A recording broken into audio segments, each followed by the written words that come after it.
Greetings folks, welcome back to A City Full of History. My name is Dan Thurber. I am your mage of the page, the nerd with the words, too novel to grovel, too absurd to go unheard. Ooh yeah! What do you think, did I miss my opportunity in life to write random nerd-themed wrestling promos? Answer on a postcard, folks.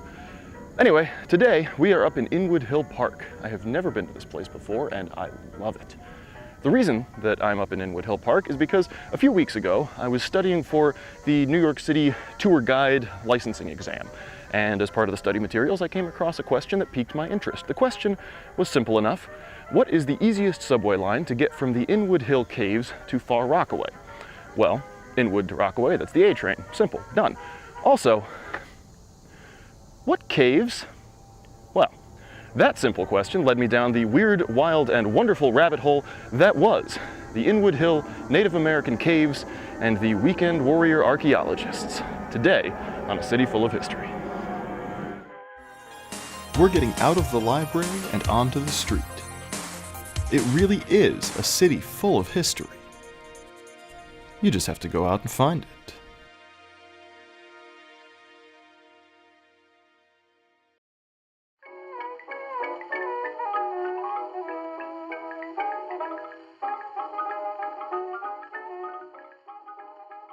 To tell this story properly, we have to go back a ways. Before the Americans, before the British, before the Dutch, even before Verrazano, who was Italian but working for the French, there was the len-AH-pay. They were the Native American tribe that occupied the island of Manhattan as well as the surrounding areas. Now, the Dutch governor Peter Minuit bought the island of Manhattan from the len-AH-pay for 60 guilders, the famous beads that bought Manhattan. Supposedly one of the sites where this transaction took place was just up the trail there. That's according to legend. Now, the len-AH-pay slowly disappeared over the next few hundred years, but they did not vanish without a trace.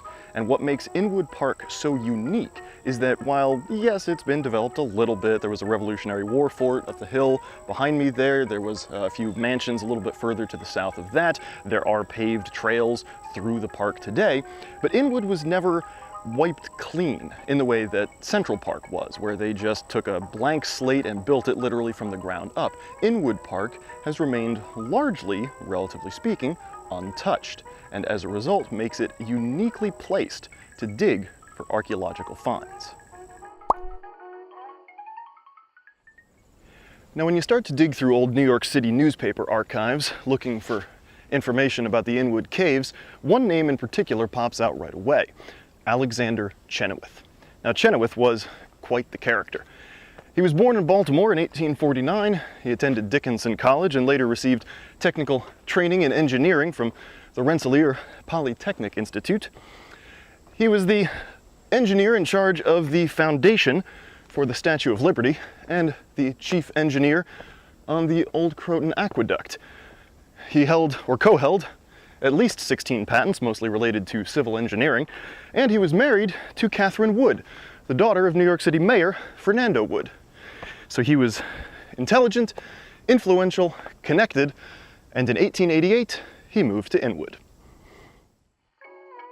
Chesnutt felt that there was a curious symmetry to the placement of some boulders in the undeveloped area near his house.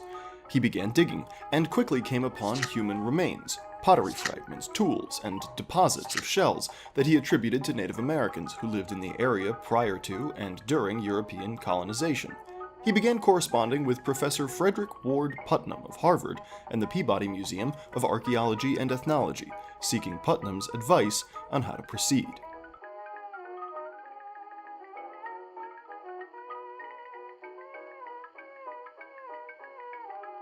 Now, Putnam came by to visit Chesnutt in early 1890, something which must have bolstered the amateur archaeologist's confidence. Later that same year, he began working in the area of some curious rock formations and would unearth what would come to be known as the Inwood Caves. Now, when we say caves, I don't mean a vast subterranean network, but rather shelters underneath the rocks. And it was in these pits, the earth that Chesnutt gradually scraped away, that he found all sorts of fascinating artifacts, evidence of fireplaces, shell pits, arrowheads, tools, pottery, all sorts of things. Chesnutt's digging was not without controversy. Local residents objected to the crowds of relic hunters his work drew on the weekends, and many described him as a ghoul and a vandal for his destruction of Native American grave sites, labeling the barn where he stored his finds the morgue. One noted critic was William Lewis Calver, who started feuding with Chesnutt over some pottery. Calver felt that Chesnutt had bamboozled him out of the pottery in question and... hang on a minute. Let me check my notes. Yep, that's the word, bamboozled. Direct quote from the newspaper. Oh, 1890. Anyway, back to the video. Though Chesnutt was one of the first to dig around in the Inwood and Washington Heights area, he would be far from the last. And over the next 30 years, centering around the turn of the 20th century, several men would come to prominence over their work in the northern tip of Manhattan Island. One of these men was William Lewis Calver, who had previously feuded with Chesnutt over Chesnutt's acquisition of some pottery. Calver would partner mostly with Reginald Pelham Bolton, and together the two would achieve lifetime membership status in the New York Historical Society as a result of their work in the Washington Heights and Inwood areas, centering around the Revolutionary War as well as the Native American period. While Chesnutt wrote little, he did demand the newspapers write a lot about him. But Bolton wrote prolifically, authoring several books on the subject of his methods and findings in the Washington Heights and Inwood areas.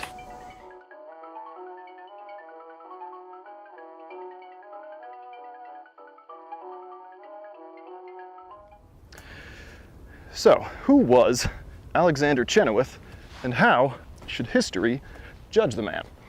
On the one hand, he unearthed priceless artifacts and remains that have gone to paint a more accurate picture of Lenape lifestyle during the pre-colonial and colonial periods. On the other hand, he disturbed burial mounds and kept the remains in a barn on his property.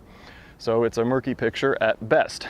The writings at the time about his work are filled with a lot of phrenological crap, and the word savages is thrown into heavy rotation. So while he was working, the picture that was being painted was very critical, very cruel, and not at all accurate. But in later years, more objective and accurate historians have taken his work and been able to write history as it actually was.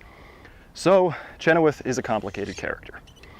He donated his massive collection of artifacts to various New York City institutions, as did Calver and Bolton and other historians who came after them, Edward Hall, Skinner. There were many people working in the Inwood and Washington Heights area, and as a result, the city has a very large collection of Revolutionary War era artifacts and Lenape artifacts in their collections. Places like the Dyckman Farmhouse, the New York Historical Society, the Natural History Museum, as well as the Hay Foundation, what would become the Museum of the American Indian. I hope you enjoyed the video. I know it was a little bit unconventional, but I really had a great time coming up here to Inwood Park. It's a fantastic place.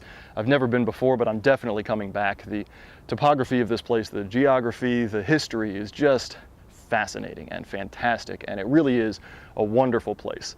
Of course, I picked one of the hottest days of the year to do it, hence the water bottle and all of the sweating, but it really is a wonderful park. I highly recommend coming up here and checking it out if you ever get the chance.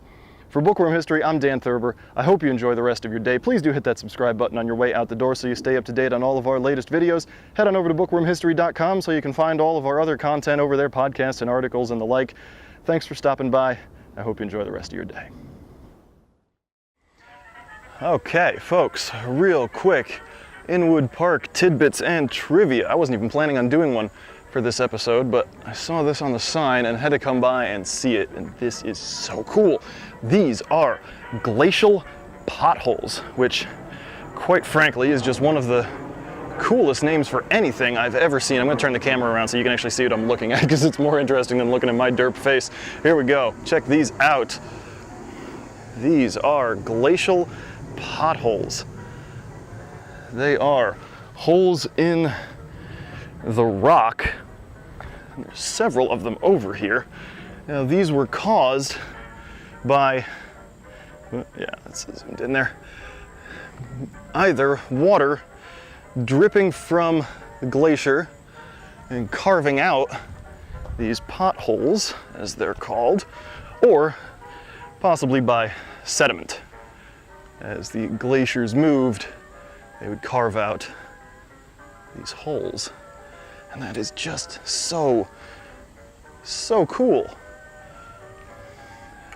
All right, apologies for the shoddy camera work. This was not at all planned, but I had to come by and check this out, and it's so neat, I just had to share it. So, one more reason to come down to Inwood Park, the glacial potholes.